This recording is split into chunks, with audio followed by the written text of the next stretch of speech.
लड़का बाजार गया और वहां जाने के बाद वह एक जगह पर बैठ गया। थोड़ी देर बाद एक आदमी आया और उस पत्थर की कीमत पूछने लगा। वह लड़का बिल्कुल चुप रहा, उसने कुछ नहीं कहा, बस अपने पिता के कहे अनुसार 2 उंगलियां खड़ी कर दी। तभी वह आदमी बोला, 200 रुपये ठीक है, फिर तो मैं इस पत्थर को खरीद लूँगा। ऐसा सुनकर वह लड़का आश्चर्यचकित हो गया। एक पत्थर की कीमत 200 रुपये, जो कहीं भी मिल जाता है। इतना सुनकर तुरंत वह लड़का अपने घर अपने पिता के पास गया। उस लड़के ने पिता से बोला, पिताजी मुझे एक आदमी मिला था जो इस पत्थर को 200 रुपये देने को तैयार था। तब उसके पिता ने कहा, ठीक है, अब तुम इस पत्थर को एक म्यूज़ियम में लेकर जाओ। अगर कोई इसकी कीमत पूछे तो सिर्फ तुम 2 उंगलियां खड़ी कर देना। वह लड़का तुरंत एक म्यूज़ियम में गया और वहाँ एक औरत की नज़र उसके हाथ में रखे पत्थर पर पड़ी। तभी उसने उस पत्थर की कीमत पूछी तो उस लड़के ने कुछ नहीं बोला, बस अपनी 2 उंगलियां खड़ी कर दी। तभी वो औरत बोली, 20,000 रुपये ठीक है, मैं तुम्हें इस पत्थर के 20,000 रुपये देने को तैयार हूँ। यह पत्थर तुम मुझे दे दो। इतना सुनकर वह लड़का फिर आश्चर्यचकित हो गया।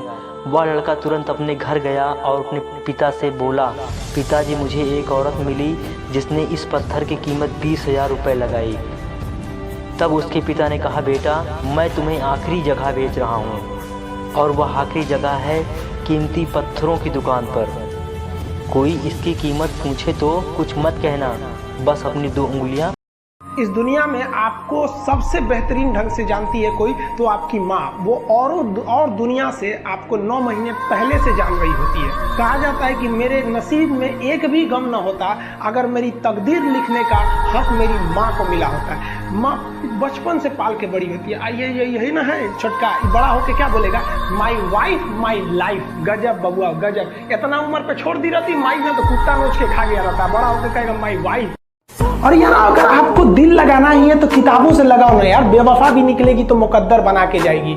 दिन ना सबके लिए 24 घंटा का होता है। ऐसा नहीं है कि आपको अलग से वक्त मिलेगा, लेकिन इसी 24 घंटे में किसी को प्यार करके पति बनने का शौक है तो किसी को मेहनत करके करोड़पति बनने का शौक है। तो आप डिसाइड करिए आपको क्या बनना है, क्योंकि बरसों बाद जब लोग ये मिलेंगे ना आपसे तो ये नहीं पूछेंगे कि कितनी गर्लफ्रेंड है, लोग पूछेंगे कमाता कितना है, हैसियत कितनी है तुम्हारी। ये दुनिया का उसूल है कि लोग कभी भी आपसे खैरियत नहीं आपकी हैसियत पूछते हैं।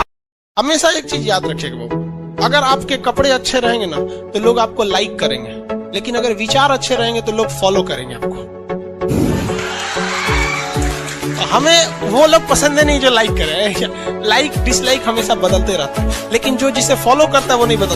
लाइफ में ठोकर लगना तो बहुत जरूरी है, क्योंकि ताश में जोकर और जिंदगी में ठोकर कभी भी माहौल बदल सकते हैं। और बुरा वक्त से कभी घबराना नहीं चाहिए, क्योंकि बुरा वक्त ही बताता है कि लोग क्या थे और हम क्या समझ रहे थे। लाइफ में सबके साथ चैलेंजेस आते हैं, सबके जीवन में कठिनाइयां आती है। कठिनाइयों का आना एक पार्ट ऑफ लाइफ है और उससे जीत कर निकल जाना एक आर्ट ऑफ लाइफ। जीवन में संघर्ष का आना बहुत जरूरी है, क्योंकि फूलों की हिफाजत कांटे ही करते हैं, माली तो बहुत बाद में आता है। और रिकॉर्ड वो तोड़ते हैं जिनके रगों में खून नहीं बल्कि लक्ष्य पाने के लिए जुनून दौड़ता हो। याद रखिएगा, जिस समय आपका किस्मत साथ न दे समझ जाइएगा कि आपकी मेहनत आपका साथ देगी। किस्मत एक लिफ्ट की तरह होती है, कभी भी धोखा दे सकती है, लेकिन जो मेहनत होती है वो सीढ़ियों की तरह होती है। चढ़ने में तो थकान देगी लेकिन कभी आपका साथ नहीं छोड़ेगी, आपको अपने मंजिल तक पहुंचाएगी। और बुलंदी पर चढ़ने के बाद आपको घमंड नहीं बल्कि एक सुकून मिलेगा कि मेहनत जरूर की है लेकिन अपनी मंजिल तक जरूर पहुंचे। याद रखिए, पानी का बोतल